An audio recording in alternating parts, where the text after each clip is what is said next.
दोस्तों, आजादी के बाद ही अपने नए भारत के निर्माण के लिए एक नई संस्था की आवश्यकता महसूस हुई जो हमारे देश के विकास के लक्ष्यों को निर्धारित कर सके। और इसी के संदर्भ में 1950 में एक संस्था गठित हुई जिसे हम सब योजना आयोग के नाम से जानते हैं।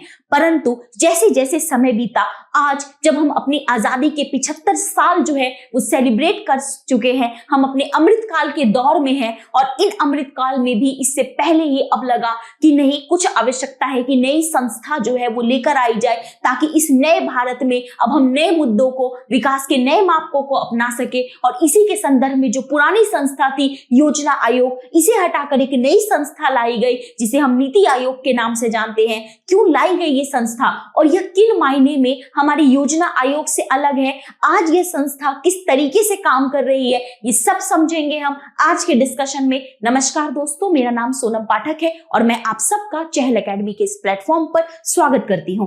आज हमारी चर्चा का विषय है नीति आयोग। नीति आयोग जिसकी स्थापना 1 जनवरी 2015 को हुई। इसका पूरा नाम अगर हम देखें तो national institution for transforming India है, राष्ट्रीय परिवर्तन संस्थान। यह संस्थान क्या है, यह संस्थान कैसे काम करती है, चलिए समझते हैं। नीति आयोग की बात करें तो यह सरकार के एक थिंक टैंक के रूप में काम करती है। यह क्या करती है, एक गतिशील मंच के रूप में काम करती है जो क्या करती है, सरकार को यहाँ पर नीतिगत इनपुट्स प्रदान करती है। यह राज्य और यहाँ पर केंद्र सरकार दोनों के बीच एक सेतु का जो है वो काम कर रही है, जो दोनों के बीच में सहयोगात्मक संबंधों को आगे बढ़ावा देती है। यह संस्था किसको हटाकर आई है, यह संस्था हटाकर आई है योजना आयोग। वही योजना आयोग जो पंचवर्षीय योजनाओं को लागू करता था।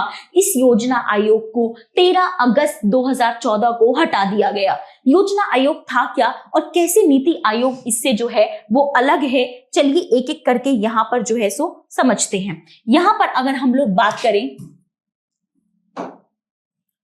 नीति आयोग की,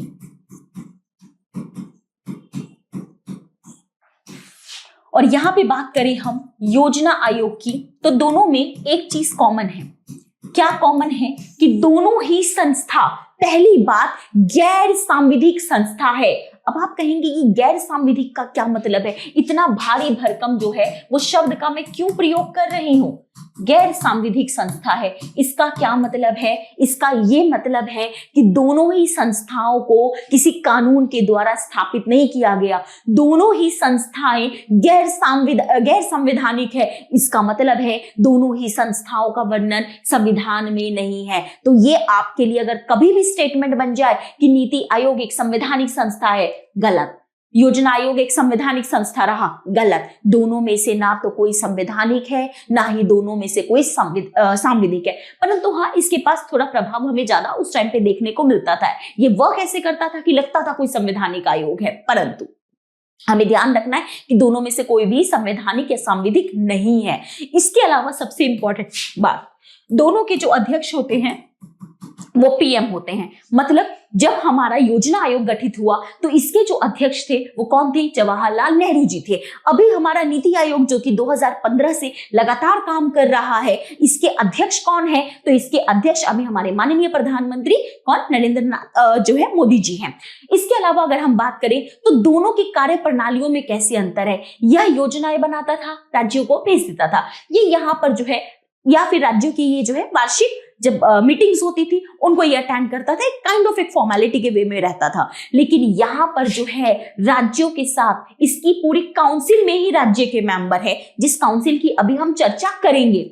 यह जो है आपका किसके रूप में काम करता था, तो इसकी अगर हम बात करें तो यह हमारा टॉप डाउन अप्रोच होता था। इसका टॉप डाउन का क्या मतलब है कि यह ऊपर नीति बनती थी, राज्यों में नीचे इंप्लीमेंट हो रही है, पर यहां पर ग्राउंड लेवल से काम होते हुए ऊपर हो रहा है। ये हमारा बॉटम अप अप्रोच में काम करता है। किसमें, बॉटम टू अप अप्रोच में काम करता है। कौन, नीति आयोग। इसके अलावा अगर हम बात करें तो योजना आयोग का मुख्य ध्येय था पंचवर्षीय योजनाओं को यह इंप्लीमेंट करता था, यह पंचवर्षीय योजनाएं लेकर आता था। परंतु जो हमारा नीति आयोग है ये पंचवर्षीय योजना नहीं लेकर आता, ये लेकर आया है एक्शन प्लान। क्या लेकर आया है ये? Action plan. कार्य यहाँ पर जो है कार्य जो है यहाँ पे ये सूची लेकर आया है, जिसमें क्या है, जो पूरा प्लान है, जो पूरा हमारा यहाँ पर जो है हमारा ये जो पूरा प्लान है, जो हमारी योजनाएं हैं, इन योजनाओं को क्या किया गया है, 3 रूपों में बांटा गया है। इसमें 3 रूपों में, एक है हमारा लघु अवधि, एक क्या है हमारा लघु अवधि, एक है हमारा मध्यम अवधि और एक है हमारा दीर्घ अवधि। इन रूपों में क्या किया गया है, बांटा गया है। किसको? नीति आयोग ने अपने पूरे कार्य एजेंडा को, अपने यहाँ पे कार्य योजनाओं को 3 रूपों में बांट दिया है, short term, mid term and long term. ठीक है, यहाँ पर 1 साल, 3 साल एंड उसके बाद 5 से 7 साल का जो एक रहता है। इसके अलावा अगर हम और चीजों की बात करें तो बात करते हैं कि नीति आयोग की संस्था का कॉम्पोजिशन कैसा है। इस कॉम्पोजिशन में याद रखिए, सबसे पहले है हमारे प्रधानमंत्री जो इसके अध्यक्ष होते हैं। इसके बाद आता है उपाध्यक्ष। उपाध्यक्ष जो कि वर्तमान में डॉक्टर जो है वो सुमन बेरी है। याद रखिए, doctor Suman Bery is a male. तो डॉक्टर सुमन बेरी नाम याद रखिएगा, बार बार ये प्रश्न पूछ लिया जाता है, नीति आयोग के उपाध्यक्ष। ठीक है, तो सुमन बेरी हैं। इसके अलावा यहाँ पर अगर बात करें तो नीति आयोग की मैंने आपको बात की कि ये काम करता है राज्यों के साथ। राज्यों के साथ ये जो काम कर रहा है, इसी को ही इसकी हम क्या कहते हैं, शासकीय परिषद। क्या कहते हैं हम इसको? शासकीय परिषद, इसकी गवर्निंग काउंसिल, जिसमें यहाँ पर जितने भी राज्य हैं, भारत के 28 राज्यों के मुख्यमंत्री इसमें शामिल होते हैं। किसमें? नीति आयोग के शासकीय परिषद में। इन 28 राज्यों के सीएम के अलावा, मान लीजिए कोई राज्य नहीं है, जैसे कि दिल्ली है ना, जम्मू कश्मीर हमारा, पुदुचेरी, राइट, तो ये जैसे 3 राज्य हैं जो राज्य नहीं है, यूटी है, परंतु इनकी विधानसभा तो है।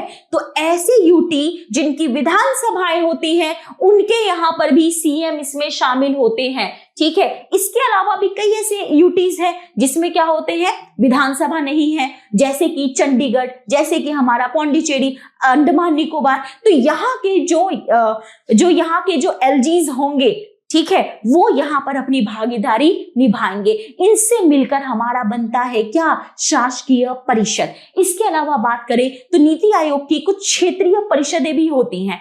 अब ये गठित की जाती है किसी क्षेत्र विशिष्ट के लिए। तो जिस क्षेत्र विशिष्ट के लिए देखो ये गठित की जाएगी ना, मान लो अगर उत्तरी क्षेत्रीय परिषद इन्होंने ले लिया या पूर्वोत्तर ले लिया, पूर्वोत्तर क्षेत्रीय परिषद लिया, तो क्या होगा, पूर्वोत्तर के जितने भी राज्य होंगे वहां के जो मुख्यमंत्री होंगे वो इसमें शामिल होंगे। मान लो इन्होंने ले लिया केंद्रीय क्षेत्रीय परिषद या उत्तरी क्षेत्रीय परिषद, तो उत्तर में तो अब आपका पूरा क्या हो जाएगा, जम्मू कश्मीर भी आ जाएगा, जो कि क्या है अब आपका जम्मू कश्मीर एंड लद्दाख, जो कि आपका राज्य नहीं है। लेकिन भाई विधानसभा तो जम्मू कश्मीर में है ना, और लद्दाख में एलजी तो है ना, तो ऐसे में क्या होगा कि इनकी जहां पे भी विधानसभा नहीं होंगी और वो यूटी होगा, वहां पे भी सेम गवर्निंग काउंसिल की तरह यहाँ पर भी एलजी और वहां के जो सीएम है वो अपनी भागीदारी निभाएंगे, किसमें, क्षेत्रीय परिषदों में। इसके अलावा नीति आयोग का क्या है, वो खुद अपना काम करने के लिए उसके अपने मेंबर्स में से एक तो हो गए उपाध्यक्ष, और इसके अलावा 4 एक्स ऑफिशियो मेंबर होते हैं। ठीक है, यहाँ पर क्या होते हैं, 4 जो है वहां पे एक्स ऑफिशियो मेंबर होते हैं जो कि प्रधानमंत्री के द्वारा नियुक्त होते हैं। ये भी हमारा बड़ा इंपॉर्टेंट प्रश्न बन जाता है कि नीति आयोग के मेंबर्स की, नीति आयोग के उपाध्यक्ष की, नीति आयोग के अभी हम सीईओ की बात करेंगे, इनकी नियुक्ति कौन करता है? इनकी नियुक्ति प्रधानमंत्री के द्वारा होती है। यह संस्था क्या संवैधानिक संस्था है? नहीं। यह संस्था क्या सांविधिक संस्था है? नहीं। तो यानी यहाँ पर जो है एक बात हमें और ध्यान रखनी है कि जो यहाँ पर हमारे उपाध्यक्ष होते हैं उनको कैबिनेट मंत्री तक का दर्जा जो है वो मिला हुआ होता है, और जो ये एक्स ऑफिशियो मेंबर है जो बाकी है, इनको राज्य मंत्री जैसा दर्जा जो है यहाँ पर प्राप्त होता है। इसके अलावा 2 पार्ट टाइम मेंबर होते हैं जो रोटेशन बेस्ड पे होते हैं। इसके अलावा यहाँ पर क्या है, कुछ स्पेशल लोग, कुछ विशेष आमंत्रण पे भी लोगों को बुलाया जाता है। जैसे हो सकता है कोई यूनिवर्सिटी का बहुत विद्वान, कोई बड़ा प्रोफेसर हो जिसे बहुत नॉलेज हो, कोई यहाँ पर साइंस के फील्ड में हो सकता है, कोई किसी चीज में हो सकता है बहुत मींस नॉलेज के साथ, तो उसका यहाँ पे उनको भी बुलाया जा सकता है। इसके अलावा एक सीईओ होते हैं जो फिक्स टाइम के लिए अपॉइंट होते हैं। जैसे वर्तमान में नीति आयोग की जो सीईओ है बीवीआर सुब्रमण्यम है, आपको नाम याद रखना है, बहुत इंपॉर्टेंट नाम है ये। क्या है नाम? बीवीआर सुब्रमण्यम। अच्छा, उपाध्यक्ष कौन थे? Doctor Suman berry. और सीईओ कौन है? बीवीआर सुब्रमण्यम। ये दो नाम ध्यान रखिएगा। बाकी सेक्रेटरी इफ नीडेड। तो ये हमने देखा कि नीति आयोग का ओवरऑल कंपोजिशन, ओवरऑल संरचना कैसे होती है, कैसी होती है इनकी संरचना। तो इनकी संरचना में हम लोगों ने कैसे देखा, संरचना में हमने देखा कि भाई सबसे ऊपर कौन है? पीएम है, ठीक है। इनके अलावा नीति आयोग की क्या है? यहां पर एक इसकी शासकीय परिषद है जिसमें कौन होते हैं? सारे राज्यों के सीएम होंगे, या फिर यहां पर जो है सो क्या होंगे? एलजी होंगे। ये हम लोगों ने देखा। इसके अलावा इसका अगर चाहे तो क्षेत्रीय परिषद भी हो सकता है, क्षेत्रीय परिषद में भी सेम रहेगी चीजें। और इसके अलावा यहां पर क्या है? इसका अपनी इसकी जो बॉडी है जिसमें मेंबर्स होंगे, जिसमें होंगे उपाध्यक्ष, सीईओ का हमने देख ही लिया था, और बाकी 4 ex officio member, 2 member rotational basis पे, और कुछ स्पेशल इनविटेशन पे जिनको विशेष आमंत्रण पे बुलाया जाएगा। तो ये हमने नीति आयोग का पूरा एक कॉम्पोजिशन को समझा, ठीक है। चलिए आगे चलते हैं। आगे अगर हम बात करें तो नीति आयोग का क्या उद्देश्य, क्यों इसको स्टैब्लिश किया गया? पुराना योजना आयोग तो चल ही रहा था, क्या आवश्यकता आन पड़ी कि उसको हटा के हम इसे लेकर आए? इसे लेकर आए हैं क्योंकि इसके भी कुछ हमारे उद्देश्य हैं। क्या उद्देश्य है? पहला उद्देश्य तो यही है कि राष्ट्र का विकास करना। कैसे विकास करना? भाई राज्यों के समर्थन से, कि भारत में जो 28 राज्य हैं, ठीक है, हमारा संविधान का आर्टिकल 1 जो कहता है कि भारत, राइट ना, that India, that is Bharat, जो क्या है? राज्यों का संघ होगा। तो राज्यों का संघ होगा तो राज्यों की भी तो भागीदारी हो, इसमें रियलिटी में भी हो सके। जो संघवाद का हमने मॉडल अपना रखा है वो सिर्फ एक प्रिंसिपल बन के ना रह जाए, वह वास्तविक तौर पर भी चरितार्थ हो सके। इसके लिए इसका पहला यही है, राज्यों की सक्रिय भागीदारी के साथ राष्ट्र का विकास करना। सहकारी संघवाद, सहकारी संघवाद का मतलब है राज्यों के समर्थन के साथ जो है यहाँ पर जो है वो विकास हो, इसको बढ़ावा देना। योजनाओं को गांव से लेकर उच्च स्तर तक कोई भी पहलू अधूरा ना रह जाए, कोई क्षेत्र पिछड़ा हुआ ना रह जाए, सभी का समग्र रूप से विकास हो, इस तरीके से चीजें लेकर आना। आर्थिक रणनीतियों में राष्ट्रीय सुरक्षा के हितों को एकीकृत करना। आर्थिक प्रगति में कोई कमजोर वर्ग जो है वो पीछे ना रह जाए, सभी का सशक्तिकरण हो पाए, इस चीज को पूरा करना। दीर्घकालिक नीति बनाना। हमने कहा ना, योजना आयोग पंचवर्षीय योजना बना देता था, लेकिन इसका काम है सिर्फ पंचवर्षीय नहीं, पंचवर्षीय वाला मामला हटाओ। हम पहला 1 साल का प्लान करेंगे, 1 से 3 साल में क्या अचीव कर सकते हैं, फिर 3 से 5 साल में क्या अचीव कर सकते हैं, 7 से 10 साल में, 15 साल में हम क्या हमारे उद्देश्य हैं। इस तरीके से एक दीर्घकालिक परिप्रेक्ष्यात्मक तरीके से अपनी नीतियों को बनाना। आगे अगर हम बात करें साझेदारी, यहां पर थिंक टैंक की तरह काम करना, ज्ञान, नवाचार, उद्यमिता के लिए एक सिस्टम को जो है वो यहां पर लेकर आना, मंच प्रदान करना, रिसर्च करना, मॉनिटरिंग करना, टेक्नोलॉजी और राष्ट्रीय एजेंडा को हम कैसे आगे बढ़ा सके इसके तौर पे जो है काम करना। तो ये बेसिकली अपने काम करने के लिए 2 इसके मेजर सेंटर्स है कि कैसे ये काम करता है। एक काम करता है टीम इंडिया हब के रूप में और दूसरा ज्ञान नवाचार हब के रूप में। टीम इंडिया हब जो है वो काम करता है कि राज्यों के समर्थन के साथ हम सहकारी संघवाद को बढ़ावा दे सके। अभी नीति आयोग कर रहा है ना, एसडीजी इंडेक्स लागू कर रहा है, जिससे क्या होगा, राज्यों के बीच में जो है वो यहाँ पर एसडीजी गोल्स को प्राप्त करने के लिए कंपटीशन बढ़े। तो सहकारिता के साथ साथ ये यहाँ पर प्रतिस्पर्धा को भी देखो बढ़ा रहा है। इसके बाद हमने देखा ज्ञान और नवाचार को भी ये करता है, जिसमें रिसर्च वगैरह से जुड़े हुए काम आते हैं। तो फंक्शनिंग हमने इसके देखे 4 मेजर फंक्शनिंग में 4 इसके मुख्य कार्य हैं। क्या है इनकी, अगर हम इनके कार्य प्रणालियों की अगर हम बात करें, इसके अगर हम कार्यों की बात करें तो फोस्टरिंग कॉपरेशन फेडरलिज्म, मतलब यहाँ पे जो हमने पीछे किया सहकारी संघवाद को बढ़ावा देना।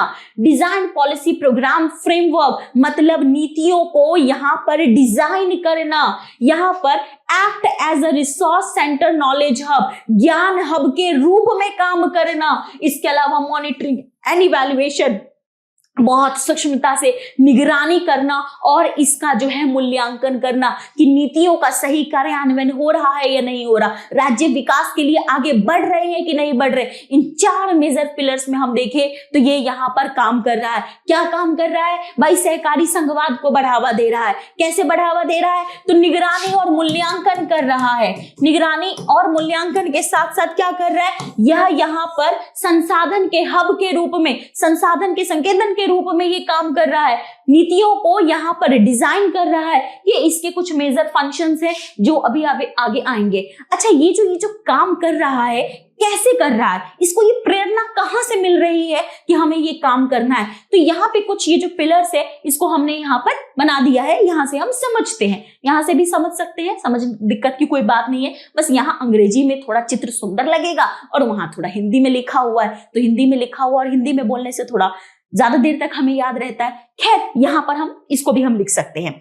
तो देखिए, नीति आयोग ये पूरा काम कर रहा है, देश के विकास को आगे लेकर जा रहा है। तो कैसे? उसने ना अपने कुछ, जैसे आप लोगों का मोटिवेशन कहाँ से आता है? आपका मोटिवेशन आता है जब आप अपने पेरेंट्स के चेहरे को देखते हो, जब आप अपने सपने को याद करते हो। नीति आयोग को भी प्रेरणा मिलती है। नीति आयोग के लिए भी जो मार्गदर्शक है वो कुछ चीजें हैं, जैसे अंत्योदय, जो दीनदयाल उपाध्याय जी की संकल्पना थी कि भारत में अंतिम रूप से भी कोई व्यक्ति है भाई, उसका भी इस देश में उदय हो। अंत्योदय उसकी संकल्पना है कि गरीब और हाशिए पर जो लोग हैं उनको प्राथमिकता मिल सके। दूसरा, समावेशन, जो भी कमजोर तबका है वो भी क्या हो, इस समाज में समावेशित हो सके, शामिल हो सके, किसी भी तौर पर कोई पिछड़ा हुआ ना रहे। ग्राम फोकस, गांव में यहाँ पर जो है सो है ना, यहाँ पर गांव में जो है यहाँ पर क्या हो सके, गांव में भी अगर कोई व्यक्ति, गांव का भी जो है वो यहाँ पर विकास हो सके। जनसांख्यिकीय लाभांश, इसका मतलब है कि भारत की अभी की जनसंख्या जो बिल्कुल युवा आबादी वाले राष्ट्र हैं, हम हमारी यहाँ पर क्या है, इस आबादी का, हमारी युवा आबादी का हमें सही लाभ मिल सके, जिससे भारत सही मायनों में विकास कर पाए, लोगों की भागीदारी को बढ़ावा मिले, शासन, स्थिरता, स्टेबिलिटी, ये सारी चीजें हम कर पाए। इसी के संदर्भ में इसको हमने 7 स्तंभों में बांटा है, जिसकी अभी हम लोगों ने चर्चा भी की है कि समानता लेकर आ पाए, जन भागीदारी को लेकर आ सके, यहाँ पर सही तरीके से नीतियों का क्रियान्वयन कर सके, जिसमें लोगों की यहाँ पर समग्र तौर पर भागीदारी हो, यहाँ पर रोजगार सुनिश्चित हो, समावेशन सुनिश्चित हो, इक्वालिटी, समानता जो है सबके लिए स्थापित हो सके, और सबसे बड़ी बात जो है वो यहाँ पर शासन में पारदर्शिता जो है वो लेकर हम आए। ये 7 स्तंभ है जिनके बेसिस पर क्या करता है, नीति आयोग जो है वो कामों को आगे बढ़ावा दे रहा है। ओवरऑल अगर हम इसके महत्व की बात करें तो क्या करें, एक तरीके से ये रणनीतिक योजना बनाता है। ठीक है, यहाँ पर क्या कर रहा है, ये रणनीतिक योजना बना रहा है, प्रतिस्पर्धा जो है वो बढ़ा रहा है राज्यों के बीच में। जैसे अभी भी हमने बात की, अब लॉजिस्टिक इंडेक्स है, एसडीजी इंडेक्स है, या फिर राज्यों के बीच में और different kind of delta ranking है, आकांक्षी जिला कार्यक्रम है, जिससे राज्यों में अगर कोई पिछड़ा हुआ जिला है उसका भी विकास हो सके। ये सारी चीजें ये यहाँ पे कर रहा है, नवाचार लेकर आ रहा है। कैसे कर रहा है ये, क्या इसके स्टेप्स लेकर आए गए हैं? भाई, इसकी रेगुलर बैठकें होती हैं, यहाँ पर जो प्रधानमंत्री है, कैबिनेट मंत्री है, राज्यों के सीएम है, इनकी नियमित तौर पर बैठकें होती हैं जिससे योजनाओं को लागू किया जा सके। यहाँ पर राष्ट्रीय मुद्दों पर मुख्यमंत्रियों के उपसमूह बनाए गए हैं। यहाँ पर जो पिछड़े जिले हैं उनके लिए आकांक्षी जिला कार्यक्रम शुरू किया गया है। और तो और लास्ट ईयर तो अब ये कर दिया गया है, आकांक्षी जिला कार्यक्रम तो चल ही रहा था, अब आकांक्षी ब्लॉक कार्यक्रम चल रहे हैं कि जिला छोड़िए, अगर ब्लॉक भी कोई पिछड़ा हुआ है तो देश के हम ऐसे कुछ मेजर ब्लॉक्स जो हैं वो लेंगे। इसके अलावा कृषि विपणन सुधारों के लिए भी मॉडल कानून बना रहा है। पूर्वोत्तर क्षेत्र है उनका विकास, बुनियादी ढांचे इनका विकास, शिक्षा, स्वास्थ्य, यहाँ पर पर्यावरण, सारे रूपों में ये समग्र तौर पर अपनी जो है वो भूमिका अपना निर्वहन कर रहा है। तो यहाँ हमने समझा इसकी कंप्लीट भूमिकाओं के बारे में। आज इस डिस्कशन में फिलहाल इतना ही है, आपसे बहुत जल्दी मिलेंगे नेक्स्ट डिस्कशन में। फिलहाल तो कैसा लगा जरूर बताएं। यहाँ के लिए इतना ही है। Thank you very much. जय हिंद।